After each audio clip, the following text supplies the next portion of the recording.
Assalamualaikum warahmatullahi wabarakatuh. Perkenalkan, nama saya Putri Zahrani dengan nomor NIM 20046019 dari jurusan Pendidikan Sejarah. Di sini saya membuat video untuk melengkapi tugas administrasi dan supervisi pendidikan dengan membahas materi pembelajarannya dengan tema yaitu supervisi pendidikan. Baiklah, langsung saja ke dalam pokok pembahasannya. Yang pertama yaitu tentang pengertian dari supervisi pendidikan. Supervisi pendidikan ini merupakan suatu proses yang dilakukan dalam bentuk inspeksi, pemeriksaan, atau pengawasan, serta penilaian. Supervisi ini juga masih serumpun dengan yang namanya pengawasan, penilaian, serta pemeriksaan yang dilakukan oleh atasan atau orang-orang yang berposisi di atas atau pimpinan terhadap hal-hal yang ada di bawahnya. Baiklah, selanjutnya.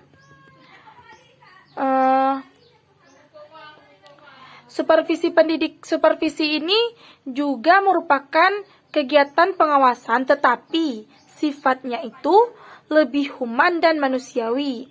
Kegiatan supervisi bukan mencari kesalahan, tetapi lebih banyak mengandung unsur pembinaan agar kondisi pekerjaannya menjadi lebih baik dari sebelumnya.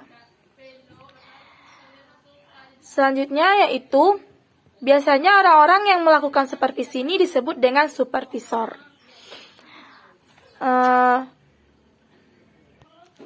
Selanjutnya itu kita membahas tentang yang namanya tujuan dari supervisi pendidikan. Supervisi ini merupakan tujuan utamanya adalah memperbaiki pengajaran. Jadi, supervisi ini memberikan bantuan teknis dan bimbingan kepada guru atau staf agar personel tersebut mampu meningkatkan kualitas kinerjanya dan melaksanakan tugas dan melaksanakan proses belajar mengajar. Jadi intinya itu, supervisi ini bertujuan untuk melatih atau memberikan pengajaran kepada guru atau staf-stafnya mengenai proses pembinaan untuk proses belajar mengajar menjadi lebih baik. Adapun secara operasional dapat dikemukakan beberapa tujuan konkret dari supervisi pendidikan. Yang pertama, yaitu membantu guru dalam memahami tujuan pendidikan dan apa peran sekolah dalam mencapai tujuan tersebut. Yang kedua, membantu guru dalam melihat secara jelas dalam memahami keadaan dan kebutuhan siswanya. Yang ketiga, membentuk moral kelompok yang kuat dan mempersatukan guru dalam satu tim yang efektif. Dan itu yang ketiga tadi itu termasuk ke dalam rumpun meningkatkan mutu kerja dari guru. Dan selanjutnya itu tujuannya itu adalah untuk meningkatkan kualitas pembelajaran yang pada akhirnya meningkatkan prestasi siswa. Yang selanjutnya, meningkatkan kualitas pengajaran guru yang baik, itu dari segi strategi, keahlian, dan alat belajar siswa. Baiklah, selanjutnya, kita masuk kepada prinsip-prinsip supervisi.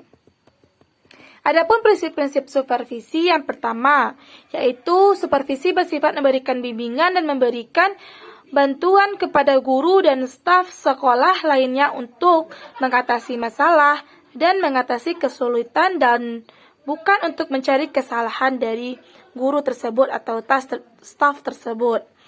Selanjutnya yaitu pemberian bantuan dan bimbingan dilakukan secara langsung. Artinya bahwa pihak yang mendapat bantuan dan bimbingan tersebut tanpa dipaksa atau dibukakan hatinya dapat merasa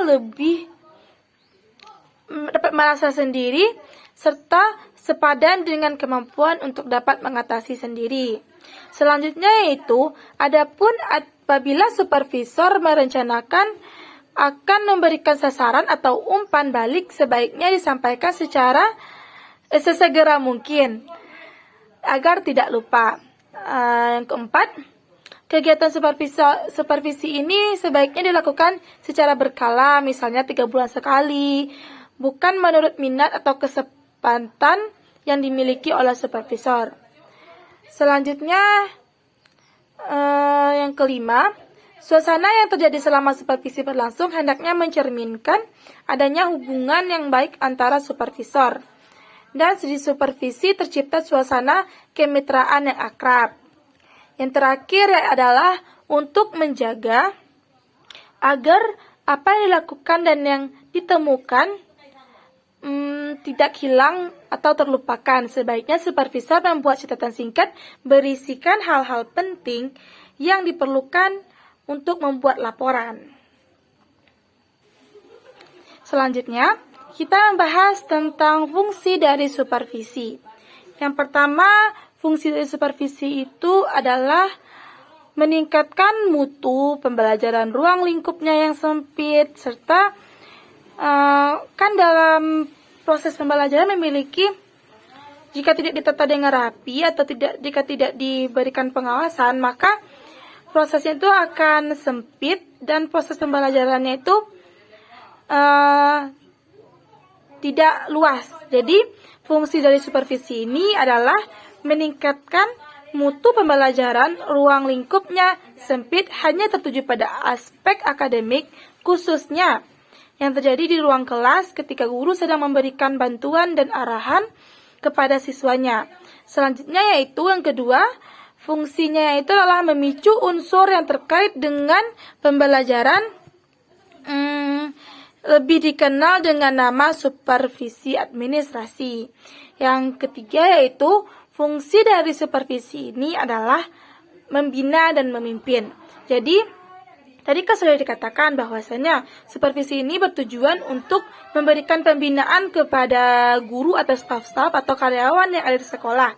Jadi itu termasuk dalam fungsinya juga. Jadi fungsi dari supervisi pendidikan ini adalah memberikan pembinaan atau memberikan pengajaran kepada guru atau staf agar proses pembelajaran menjadi lebih baik lagi hasilnya, dan siswa-siswa pun yang dilahirkan dari sekolah tersebut atau universitas tersebut bisa menjadi siswa-siswa yang berprestasi. Jadi sekianlah hasil materi pada hari ini. Jika ada salah dalam penyampaian, kepada Allah saya minta ampun, kepada teman-teman semua saya minta maaf. Dan jika ada koreksi apapun, silahkan teman-teman berikan di kolom komentar. Oke? Saya akhiri dengan Assalamualaikum warahmatullahi wabarakatuh.